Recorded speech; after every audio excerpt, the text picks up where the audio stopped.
রেওয়াজের প্রতি সম্মান রেখেই বলছি, যেহেতু এই রেওয়াজ এবং এই আলোচনা গ্রহণ হওয়ার সম্ভাবনা নাই, সেই কারণে আমরা মূল্যবান সময়টা বাঁচাইতে পারি কিনা, আমাদের কোনো সুযোগ আছে কিনা যে আমাদের দেওয়া এই ছাঁটাই প্রস্তাবগুলো আমরা আমরা প্রত্যাহার করে নিলাম, তাহলে বোধহয় কাজটা সহজ হয়।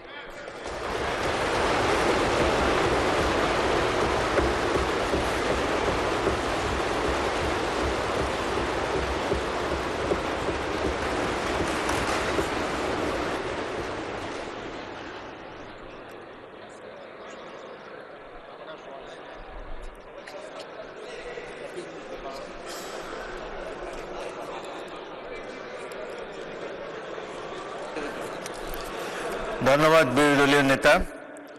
আমার মনে হয় ট্রেজারি বেঞ্চ আপনার এই প্রস্তাব তারা গ্রহণ করেছে। আমার মনে হয় যে প্রস্তাবগুলো উত্থাপনে মাননীয় মন্ত্রী প্রস্তাব উত্থাপনের পর সরাসরি প্রস্তাবটি ভোটে দেওয়া হবে। ধন্যবাদ মাননীয় বিরোধী দলের নেতা, অনেক সময় বাঁচবে।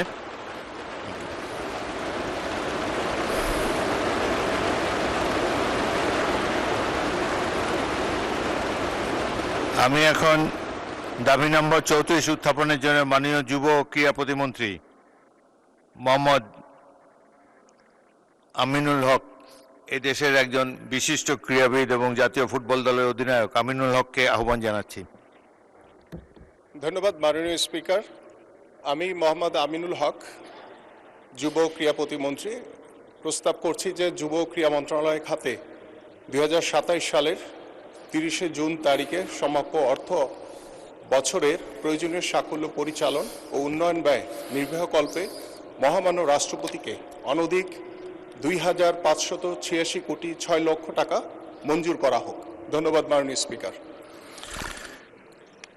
মাননীয় যুব ও ক্রীড়া প্রতিমন্ত্রী মোহাম্মদ আমিনুল হকের প্রস্তাব মতো যুব ও ক্রীড়া মন্ত্রণালয় খাতে মহামান্য রাষ্ট্রপতিকে অনধিক 2,586 কোটি 6 লক্ষ টাকা মঞ্জুর করা হোক।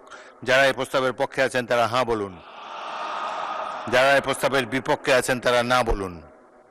আমার মনে হয় হাঁ জয়যুক্ত হয়েছে, হাঁ জয়যুক্ত হয়েছে, হাঁ জয়যুক্ত হয়েছে। অতএব দাবি নম্বর 34 সংসদে গৃহীত হলো।